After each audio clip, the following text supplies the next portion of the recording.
جس آیت کریمہ کی تلاوت کا شرف حاصل کیا مشہور معروف آیت کریمہ ہے کہ جس میں اللہ یہ ارشاد فرما رہا ہے کہ ہم نے وما ارسلناک الا رحمۃ للعالمین، ہم نے بھیجا نہیں مگر ایک رسول کو عالمین کے لیے رحمت بنا کر بھیجا ہے۔ تو اب کیونکہ بہت ساری جہتیں ہیں رسول کریم صلی اللہ علیہ وسلم کی رحمت کے حوالے سے، لہٰذا ہم ایک روایت جو معراج کے حوالے سے ایک روایت ہے جو طولانی روایت ہے، لیکن اس سے میں بہت مختصر آپ کے سامنے بیان کروں گا کہ اللہ کے رسول جب معراج پر گئے تھے تو اپنی امت کے لیے کیا تحفے لے کر آئے، اس کو ہم اس انداز سے پڑھیں گے۔ یا اپنی امت کے لیے کیا وہ سختیاں تھیں جو پرانی امتوں میں جو سختیاں تھیں، جو رسول خدا کی خواہش تھی اور دعا تھی، دعا بھی کہ رسول اللہ نے معراج پر کہ پروردگارہ وہ سختیاں ایسا نہ ہو کہ وہ سختیاں جو پرانی امتوں پہ تھیں، یا میں ترجمہ کر دوں جو کہ کتاب کا نام ہے قصص الانبیاء میں ہے کہ جب معراج کی ایک رات، طولانی حدیث ہے یہ، مختلف طولانی، اس کو بہت مختصر بیان کر رہا ہوں۔ رسول کریم جب شب معراج کعبہ قوسین پر پہنچے تو خداوند عالم سے کہا، خداوند عالم نے کہا محمد مانگو مجھ سے کیا مانگتے ہو، جو تم مانگو گے ہم تمہیں دیں گے، یعنی مانگو جو محمد۔ تو آپ نے پیغمبر اسلام نے عرض کیا کہ ہم پر وہ بوجھ نہ لادنا، ہمیں سختی اور مشقت سے محفوظ رکھنا، یہ نہ ہو کہ تیرے سخت فرمان کے چھوڑنے کی جزا میں، یعنی چھوڑنے کی سزا میں ہم پر وہ پاکیزہ اشیاء حرام ہو جائیں۔ یعنی دیکھیں آئے گا اس میں کہ پہلے کی امتیں یہ تھی کہ اگر کوئی حرام کام کرتا تھا یا کوئی گناہ کرتا تھا تو یہ تھا کہ کوئی ایک حلال چیز ان پہ حرام ہو جاتی تھی۔ پیغمبر کی دعا سے یہ لگ رہا ہے کہ ایسا نہ ہو کہ پروردگار عالم سے دعا کرنے خداوند ایسا نہ ہو کہ تیرے فرمان کو چھوڑنے کی وجہ سے کوئی حلال چیز ہم پر حرام ہو جائے، ایسا نہ ہو۔ یعنی جیسا کہ تو نے پہلے کی امتوں پر بوجھ لادا تھا، جو بوجھ دیا تھا، پرانی امتوں پہ بھی آئے گا کہ پرانی امتوں پر کیا کیا چیزیں تھیں کہ اللہ کے رسول نے دعا کی اپنی خداوند متعال سے اپنی امت کے لیے کہ خداوندہ میری امت کو آسانی فراہم فرما، وہ سختیاں اور وہ بوجھ نہ عطا کر کے جو اٹھا نہ سکیں، ٹھیک ہے نا۔ تو اب اس کے بعد پھر خدا نے فرمایا میں نے بوجھ اور سختیوں کو تمہاری دعا کے صدقے میں ہٹا دیا، وہ تمام وہ بوجھ اور جو سختیاں تھیں، اللہ کا خدا کہتا ہے رسول میں نے تمہاری دعا کے صدقے میں وہ تمام چیزیں جو ہے وہ ہٹا دیں۔ اور اس کے بعد فرمایا کہ ہم نے تمہارے لیے دین میں آسانی قرار دی، تمہارے دین میں آسانی ہے۔ اب آتے ہیں ان چیزوں کی طرف کہ جو پرانی امتوں پر سختیاں تھیں، کہ دیکھیں کہ پرانی امتوں پر بنی اسرائیل کا ذکر اس میں ہے کہ پرانی امتوں میں کیا کیا چیزیں سخت تھیں، مشکل تھیں، کہ جو پیغمبر اسلام کی دعا کے سلسلے میں ہماری یعنی پیغمبر کی امت پر وہ چیزیں بہت آسان کر دی گئیں۔ نمبر 1 یہ 10 چیزیں ہیں، یعنی آپ اس کو ہم عنوان یہ دے سکتے ہیں معراج کے 10 تحفے پیغمبر کی امت کے لیے، معراج کے 10 تحفے جو پیغمبر اپنی امت کے لیے لے کر آئے۔ نمبر 1 اس میں پہلا کیا ہے، جب کوئی گناہ کرتے تھے تو ان کی سزا میں کیا ہوتا تھا، کہ اس کی سزا کیا ہوتی تھی اس زمانے میں، یعنی سزا کیا تھی کہ کوئی ایک حلال چیز آپ پر حرام ہو جائے گی۔ اگر کسی نے کوئی گناہ انجام دیا تو اس کا نتیجہ کیا ہوتا تھا کہ کوئی ایک حلال چیز اس پر حرام ہو جاتی تھی۔ جواب اب میں ایک ایک چیز پڑھتے جاؤں گا، اس کا جواب بھی دیتے جاؤں گا۔ تو پیغمبر اسلام کی دعا کے نتیجے میں کیا ہوا، دعا کے نتیجے میں اللہ نے کہا میرے حبیب میں نے تیری امت کے گناہوں کی وجہ سے حلال چیزوں کو حرام میں قرار نہیں دوں گا۔ یعنی پہلی کی امت میں یہ ہوتا تھا کہ اگر کوئی حرام کام کرتا تھا تو ایک حلال چیز اس پہ حرام ہو جاتی تھی۔ پیغمبر کی دعا کے سلسلے میں یہ کام نہیں ہوگا۔ اگر خدا نہ خواستہ کسی نے گناہ کیا ہے تو کوئی جو حلال چیزیں جو ہیں اس پہ حرام نہیں ہوں گی۔ یہ ایک فرق آ گیا، تحفہ آ گیا، یہ کہہ لیے کہ اللہ کے رسول کی وجہ سے اپنی امت کے لیے۔ 1 2 پرانی امتیں پہلے 50 نمازیں فرض تھیں، پرانی امتوں پر 50 نمازیں فرض تھیں۔ اللہ کے رسول نے کیا کیا، دعا کے نتیجے میں کیا ہوا، وہ ایک دن کے اندر صرف 17 رکعتیں آ گئیں، ایک دن کے اندر 17 رکعتیں آ گئیں۔ پھر اس کے بعد زکوٰۃ میں کہ تیسری چیز جو ان کے اوپر تھی وہ زکوٰۃ جو تھی وہ چوتھا حصہ تھا، یعنی جتنا بھی وہ کمائیں گے چوتھا حصہ وہ زکوٰۃ میں دیں گے، یعنی خاصی اماؤنٹ تھی، بڑی اماؤنٹ تھی، چوتھا حصہ۔ تو یہ ان کو اس پرانی امتوں کے لیے تھا۔ تو پیغمبر کی امت کے لیے اللہ کے رسول کیا خدا نے کہا ہم تمہاری امت کے لیے رسول اسے قلیل کر دیں گے، یعنی وہ زکوٰۃ دیں گے لیکن اس کی مقدار کم ہو جائے گی۔ تیسرا یہ تحفہ۔ چوتھا کیا تھا، چوتھا یہ تھا کہ وضو اور غسل کے بغیر یعنی وضو اور غسل کے بغیر پانی، یعنی ان کے پاس اگر وضو اور غسل ان کا بغیر پانی کی نہیں ہو سکتا تھا. یعنی پرانی امتیں اگر مثال کے طور غسل واجب ہو گیا، وضو واجب ہو گیا اور پانی نہیں ہے تو پھنسے ہوئے، جسے ہم کہہ سکتے ہیں وہ اب انتظار کریں یا پانی آئے. یعنی مشکلات ہے نا. اس میں یہ لکھا ہے اگر انہیں پانی میسر نہ ہوتا تھا تو کئی دنوں تک وہ حالت نجاست میں رہتے تھے. یعنی جب تک پانی میسر نہیں ہوگا وہ نہ وضو ہو سکتا نہ غسل ہو سکتا. اب فرض کریں پانی ایک دن نہیں ہے، کوئی 2 دن نہیں ہے، 3 دن نہیں ہے، مثلا اس میں تعداد نہیں لکھی، لیکن لکھا ہے کہ جب تک پانی میسر نہیں ہوتا تھا وہ حالت نجاست میں رہتے تھے. تو اب اللہ کے رسول کی برکت کی وجہ سے اللہ نے کہا ہے میرے حبیب ہم نے تمہاری دعاؤں کو قبول کیا، اور اس کے نتیجے میں ہم نے کیا کیا کہ ہم نے تیمم کی سہولت تمہاری امت کے لیے رکھ دی.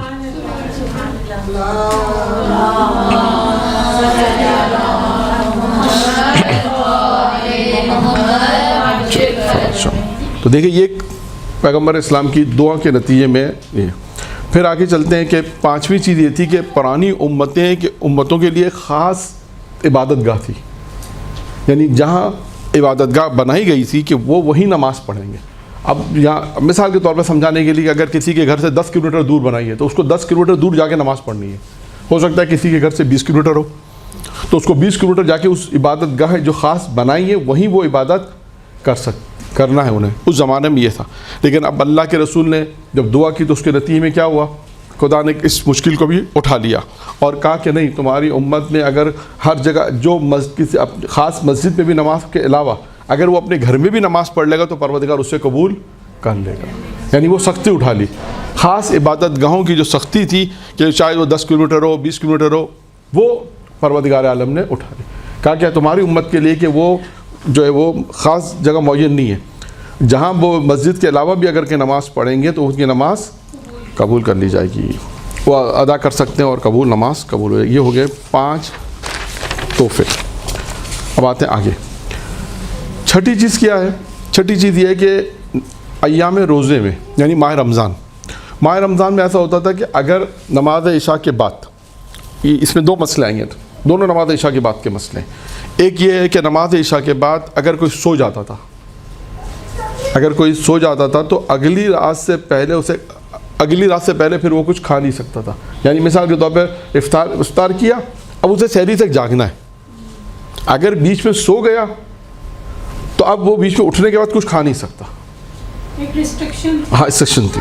مطلب فرض کریں اس زمانے میں افطار ہوتا تھا 8 بجے، افطار کیا، اٹھنے کا باتیں کرتے کرتے مطلب 9 10 11 بجے سو گیا، اب اٹھا 2 بجے تو کہا نہیں اب یہ کھا پی نہیں سکتا، اب یہ اگلی دن اگلا افطاری ہوگا.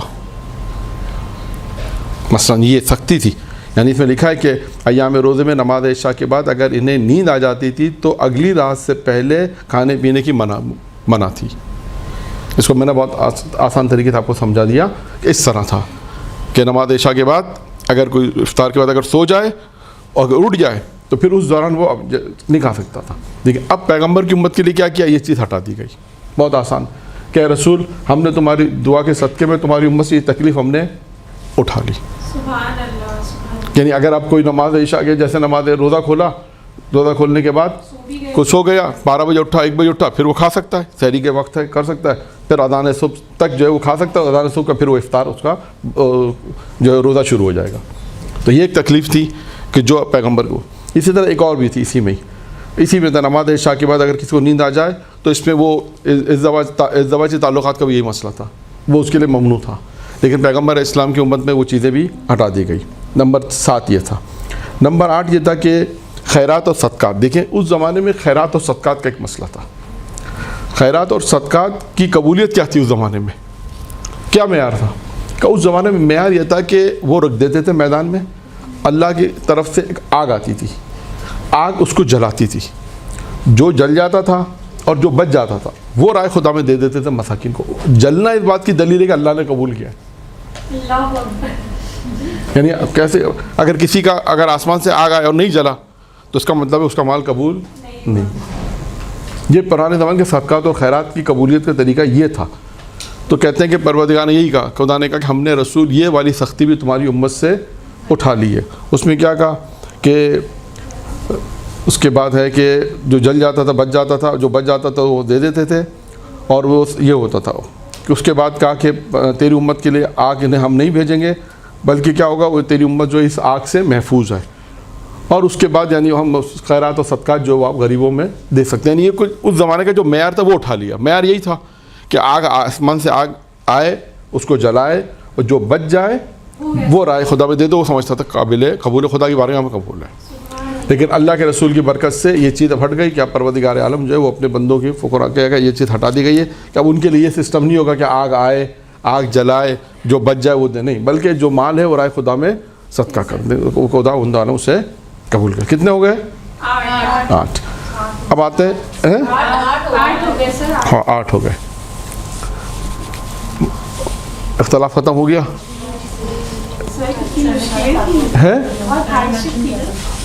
یہ دیکھیں اللہ کے رسول کی جو برکت ہے، وہ کہتے ہیں خداوند عالم نے رسول کا رحمت للعالمین بنا کے بھیجا. وہ یہی تھا کہ اللہ کے رسول کی اور بھی ہیں.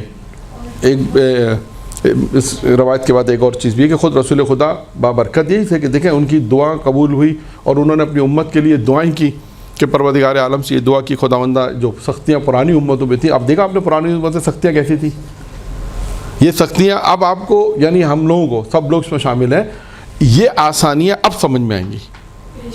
یعنی اگر ابھی 17 رکعت نماز کسی کو مشکل لگتی ہے، فرض کریں 17 رکعت کتنا مشکل ہے پڑھنا، لیکن اگر اس کے سامنے 50 رکعت رکھی جائے وہ کہیں گے تو بہت نماز چھوڑ دیں. جب 17 رکعت چھوڑ دیتے ہیں تو وہ تو بطریقہ اولا چھوڑ دیں گے نا، 17 بھی چھوڑ دیتے ہیں نا. یعنی ان چیزوں کی قدر، ابھی جو 2-3 پوائنٹس رہ گئے میں بیان کرنے کے بعد آپ دیکھیے گا کہ ان چیزوں یعنی یہ 11-10 تحفے جو ہیں ان کی قدر ہمیں اس وقت معلوم ہو رہی ہے، یعنی جب ہم یہ پڑھ رہے ہیں کہ پرانی امتوں پہ کیا تھا. اب دیکھیں اب آپ کہیں کہ کپڑا پاک کرنے کی مثال ہے، ابھی آئے گا، یا جیسے وضو اور غسل کی مثال آئی، چلیں اس کی مثال دیتے تھے. وضو اور کسی کو وضو کرنا ہے، پانی نہیں ہے، اب آپ فرض کریں پانی نہ ہو تو آپ کا انتظار کریں، وہ 1 دن پانی نہ ہو، 2 دن پانی نہ ہو، کتنا مشکل ہے. آج اگر وضو کرنے سے انسان کو اگر پریشانی ہو رہی ہے کہ یار کون جا کے بار بار وضو کرے، کون جا کے بار بار باوضو رہے، یہ اس وقت قدر ہوگی کہ جب پانی نہیں تھا. وہ چیز کو دیکھیں گے تو یہ قدر ہوگی کہ ہاں یہ زیادہ اچھا ہے. دیکھیں ہمیشہ ایک اصول ہے کہ جب بھی انسان ان تکلیفوں کو اگر دیکھتا ہے کہ اگر اس کو جب مشکل لگتی ہے کہ ماں قبل کی تکلیفوں کو دیکھتا ہے تو یہ تکلیفیں اس کے لیے پھر آسان ہو جاتی ہیں. جیسے بھی آپ نے خود کہا کہ پہلے کی امت میں کتنی تکلیفیں تھیں، لیکن اس کو 9-10 پڑھنے کے بعد پھر ایک تبصرہ تھوڑا سا اور کر دیں گے. اگر ہاں وہ نجاست والی، اگر کسی کے لباس پہ کہ نجاست لگ جاتی تھی تو دھونے سے پاک نہیں کرتے تھے، پاک نہیں ہوتا تھا، کہتے تو کپڑا کاٹ کے پھینک دو. پرانی امتوں میں یہ تھا کہ اگر نجاست کسی کپڑے پہ لگی تو اس کو پاک کرنے کے لیے نہیں تھا، بلکہ کپڑے کو کاٹ کے پھینک دو. کب پیغمبر نے کہا، یعنی خدا نے کہا محمد تمہاری امت سے یہ چیز ہی میں نے اٹھا لی. سہولت کیا رکھ دی کہ اب کاٹنے کی ضرورت نہیں، بلکہ پانی سے وہ پاک ہو جائے گا. اس کے بعد ہے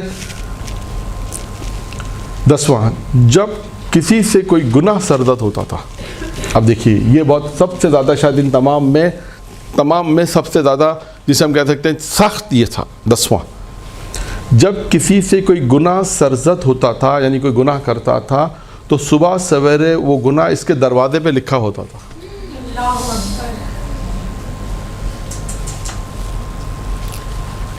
دیکھا آپ نے، یہ چیزیں ان کے مستقبل کے لیے رسوائی کا سبب ہوتا تھا. خدا نہ خواستہ اگر آج فرض کرے کوئی ایسا گناہ انسان کو انجام دے اور ہمیں معلوم چل جائے کہ کل دروازے پہ لکھ کے آئے، کون کرے گا؟ کوئی بھی نہیں چلے گا. لیکن خدا کے خوف سے، خدا کا خوف نہیں ہوگا، بلکہ یہ خوف ہوگا کہ لوگوں کو پتہ چل جائے گا. دیکھیں پرانی امت میں یہ تھا کہ لکھا ہے کہ اگر جب کسی سے کوئی گناہ سرزد ہوتا تھا، کوئی گناہ انجام دیتا تھا، تو اس کے دروازے پر دوسرے دن لکھ دیا جاتا تھا، جو اس کے مستقبل کا رسوائی کا سبب بنتا تھا. تو پیغمبر اسلام کی دعا کے نتیجے میں پیغمبر نے کہا، پیغمبر اسلام کی دعا کے نتیجے میں خدا نے کہا یا رسول ہم نے تمہارے امت سے یہ چیز بھی اٹھا لی ہے، اور اس کے لیے یہ اگر اس کو اب یہ رسوائی کا سامنا نہیں کرنا پڑے گا. تو دیکھا آپ نے کہ اب آپ ان 10 نعمتوں کو یہ سمجھیں یہ نعمت ہے خدا کی، رسول خدا کی طرف سے اپنی امت پہ ایک نعمت بھی ہے. پانی نعمت ہے، ہر جگہ نماز پڑھ لینا ایک نعمت ہو گئی. تمام رات کو سونا ماہ رمضان میں یہ نعمت بن گیا. اس کے علاوہ ہر جگہ، اس کے علاوہ جو باقی جو چیزیں تھیں اور بھی بہت ساری جو چیزیں تھیں، کیا نماز ہو گئی، اس کے علاوہ جو چیزیں تھیں خیرات کا مسئلہ آیا، عبادت گاہ کا مسئلہ آیا، پھر ایام روزے کا مسئلہ آیا، اس کے بعد زکوٰۃ کا مسئلہ آیا، 50 نمازوں کا مسئلہ آیا. یعنی اگر آپ دیکھیں ان تمام چیزوں میں، اور آپ سب سے پہلا بھی آ گیا نا کہ اگر کوئی گناہ کر لیتا تھا تو کیا ہوتا تھا. یعنی اگر آپ ان 10 چیزوں کو، میں نے تو خیر جلدی آپ کے سامنے پڑھی ہے ابھی ٹائم کے اعتبار سے، آپ اگر ان 10 چیزوں کو غور سے دیکھیں سمجھیں تو آپ کو آج پیغمبر اسلام کی امت کے اندر یہ جو سہولتیں ملی ہیں اس کی قدر جب ہوگی جب آپ ان 10 چیزوں کو، تب نعمت پتہ چلے، تب یعنی ان چیزوں کی نعمت کا بھی پتہ چلے گا، اور رسول خدا کی جو پروردگار نے کہ ہم نے رسول کا رحمت بنا کے بجائے اس کی بھی قدر انسان کو، کہ رسول خدا ہمارے لیے کتنی بڑی نعمت تھے، کتنی بڑی رحمت تھے رسول خدا. یعنی رسول خدا کے سبب سے، ان کی دعا کے سبب سے کتنی سخت چیزیں جو ہیں وہ اللہ نے اپنے رسول کی امت پر معاف کر دی. ان سخت چیزوں کو چھوڑ کر اور آسان سے آسان چیزیں رسول اللہ نے اپنی امت کے لیے دعا کی، اور اللہ نے ان کی امت کے لیے وہ 10 چیزیں رکھ دی. ورنہ اگر آپ ایک لمحے کے لیے سوچیں کہ ہمیں وہ 10 کام کرنے جو پرانی امت پہ تھے، ایک لمحے کے لیے انسان سوچے اگر اس امت میں سے ہوتے تو ان چیزوں کو کیسے انجام دیتے. تو اب آپ ان 10 چیزوں کو سوچیں گے کہ اللہ کے رسول نے جو دعا کے سلسلے میں جو آسانی ہو گئی ہے، تو اب انسان اس کی قدر کرے گا. اب ان تمام چیزوں پہ عمل کرنے کی اس سے آسانی ہے، اس لیے آسانی ہے کہ اس کو یہ معلوم، اس کو یہ علم ہو گیا کہ پہلے کی امتیں کتنا سخت تھیں. کپڑا نجیس ہوا کاٹ کے پھینک دینا ہے، وہ پانی نہیں ہے، حالت وضو غسل جنابت میں مثال کے طور پہ انتظار کرنا ہے، حالت نجاست میں رہنا ہے. کمایا چوتھا حصہ ہی دینا ہے، 100 روپے کمائے تو 25 روپے دینے، 1000 روپے کمائے تو 250 روپے دینے، مثلا چوتھا زکوٰۃ پہ دینا ہے. اب اللہ کے رسول کی برکت سے کیا ہوا، وہ تمام چیزیں ہٹ گئیں، سختیاں. اور دیکھیں ہر نماز 50 نمازیں ایک دن میں، اب کتنی 17 رکعت نمازیں آ گئیں. کوئی گناہ کیا تو حلال چیز حرام ہو گئی، کا رسول کی امت میں ایسا نہیں. خود یہ معافی ہے، اگر خدا نہ کسی نے گناہ کر لیا تو اس کے لیے توبہ. اب دیکھیں یہاں پر میں اس توبہ کا بھی ذکر کرتا چاہوں کہ امیر المومنین علیہ الصلوۃ والسلام ارشاد فرماتے ہیں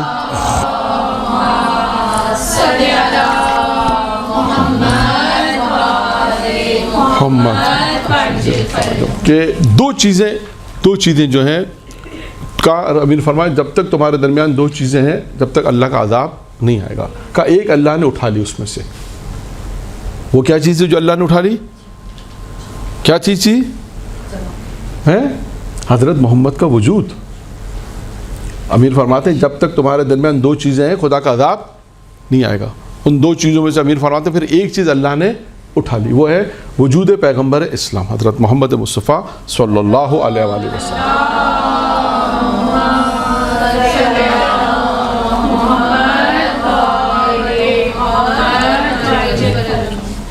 اس کو اٹھا لیا. اور ایک دوسری چیز کا ابھی تمہارے درمیان موجود ہے، وہ ہے توبہ اور استغفار.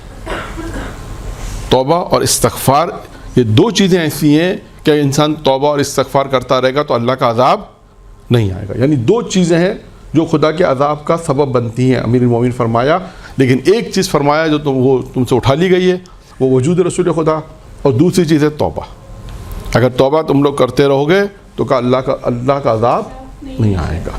تو یہ 2 چیزیں بھی انسان کے لیے بڑی نعمت ہے. یعنی توبہ بھی ایک نعمت ہے اور وجود پیغمبر اسلام بھی بڑی نعمت ہے.